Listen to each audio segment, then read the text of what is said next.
Felsefenin belki de en tehlikeli, en çok yanlış anlaşılan fikirlerinden birine dalmaya hazır mısınız? Evet, bugün Nietzsche'nin o meşhur güç istencini konuşacağız. Ve inanın bana bu epey patlayıcı bir yolculuk olacak. İşte Nietzsche'nin bu kendi sözleri bize aslında bir ipucu veriyor. Hatta belki de bir uyarı. Onun derdi dünyayı sadece pasif bir şekilde anlamak değildi. Hayır, o dünyayı sarsacak, hatta yeniden şekillendirecek yeni kavramlar yaratmanın peşindeydi. Ama durun, başlamadan önce çok önemli bir şey netleştirmemiz lazım. Bu güç istenci dediğimiz şey Nietzsche'nin oturup işte bu benim kitabım dediği son noktayı koyduğu bir eser değil. Kesinlikle değil.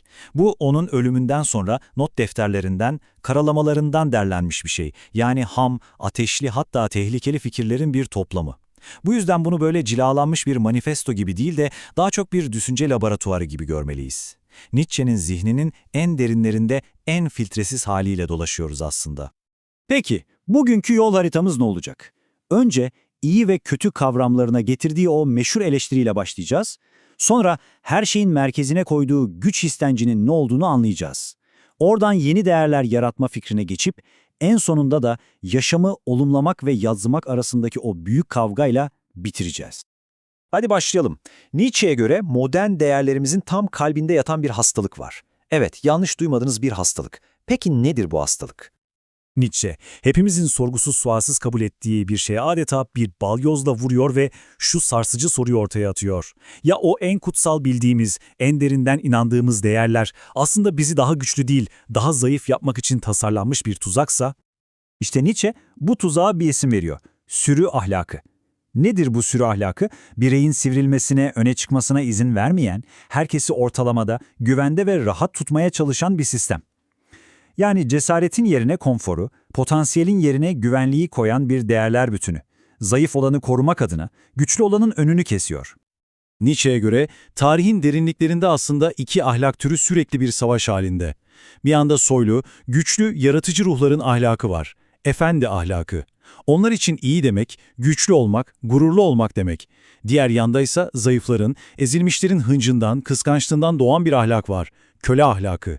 Onlar için iyi demek, acımak, sabırlı olmak, alçak gönüllü olmak demek.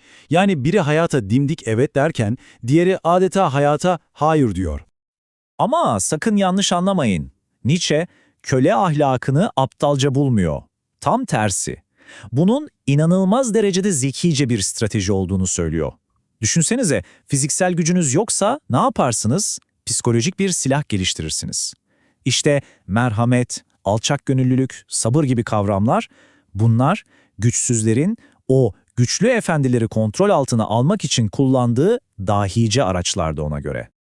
Peki bir dakika, eğer merhamet, alçak gönüllülük gibi değerler zayıflığın birer aracıysa, o zaman hayatı ileri iten asıl şey ne? Yani varoluşun motoru ne? İşte bu soru bizi dosdoğru Nietzsche felsefesinin kalbine, o meşhur güç istenci kavramına götürüyor.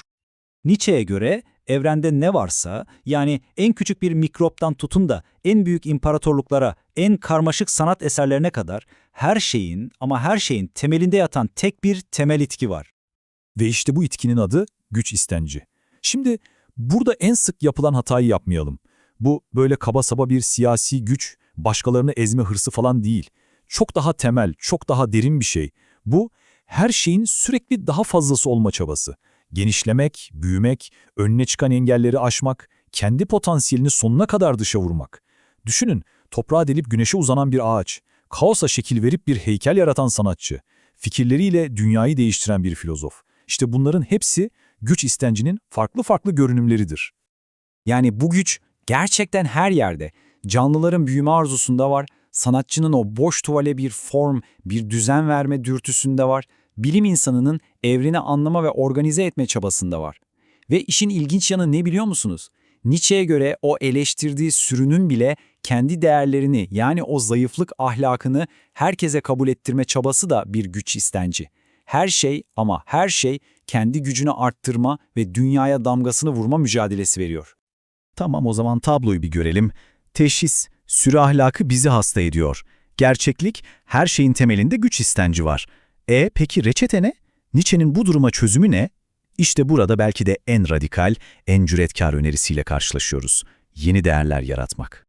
Ve bakın, burada böyle ufak tefek reformlardan bahsetmiyor. Şu değeri alıp yerine bunu koyalım demiyor. Hayır, o binlerce yıldır üzerine titrediğimiz o koca iyi ve kötü ahlak masasını kökünden tutup devirmemiz gerektiğini söylüyor.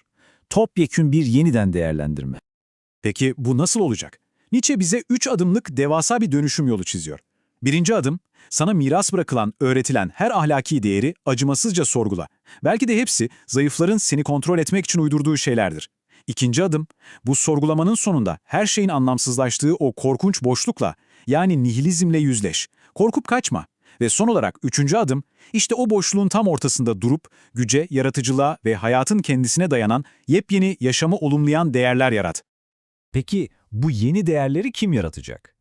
İşte Nietzsche buna soylu ruh diyor. Ama hemen aklınıza aristokrasi falan gelmesin. Bu kanla, soyla, sopla ilgili bir asalet değil. Bu bir karakter asaleti. Başkalarının ne dediğine göre panikleyen, tepki veren biri değil. Aksine kendi değerlerini dünyaya vuran, kendinden emin, sakin, acele etmeyen bir duruş. Değerli olanın ne olduğunu bilen ve onun kendisine gelmesini bekleyen bir ruh. Ve şimdi geldik her şeyin damıtıldığı o son noktaya. Nietzsche'nin düşüncesinin zirvesine, önümüze konulan o nihai seçime. Bu sadece bir felsefi tercih değil, adeta bir varoluş savaşı. Yaşamı olumlamak mı yoksa yaşamı yadsımak mı? Nietzsche bu büyük savaşı iki dev sembolün çarpışmasıyla anlatır. Bir tarafta çarmıha gerilen var. Bu sembol hayatı bir lanet olarak görür, acıyı varoluşa bir itiraz sayar ve kurtuluşu bu dünyanın dışında, öbür tarafta arar. Yani bu dünya bir an önce bitmesi gereken bir çilehanedir. Diğer tarafta ise Yunan tanrısı Dionysos var. Dionysos hayatı bir bütün olarak kucaklar. Acısıyla, neşesiyle, yaratımıyla, yıkımıyla. Her şey bu kutsal döngünün bir parçasıdır. Istırap hayattan kaçmak için bir neden değil, hayatın ta kendisidir. İşte bütün meselenin kilit noktası tam da burası. Amaç acısız, sorunsuz bir hayat yaşamak değil. Bu bir yanılsama. Asıl amaç en sert, en korkunç acıya bile evet diyebilecek kadar güçlenmek. Hayatı içindeki zorluklara rağmen sevmek değil, tam da o zorluklar, o mücadeleler yüzünden sevebilmek. Trajik olanı bile kutsayabilmek. Ve işte Nietzsche, yüzyıldan daha uzun bir süre önce sorduğu o soruyu bugün bizim önümüze koyuyor. İnsan değerlerinin geleceği için süren bu savaşta sizce hangi taraf kazanıyor? Dionysos mu yoksa çarmıha gerilen mi? Belki de bu sorunun cevabı büyük teorilerde değil, her birimizin her gün kendi içinde verdiği küçük kararlarda saklıdır.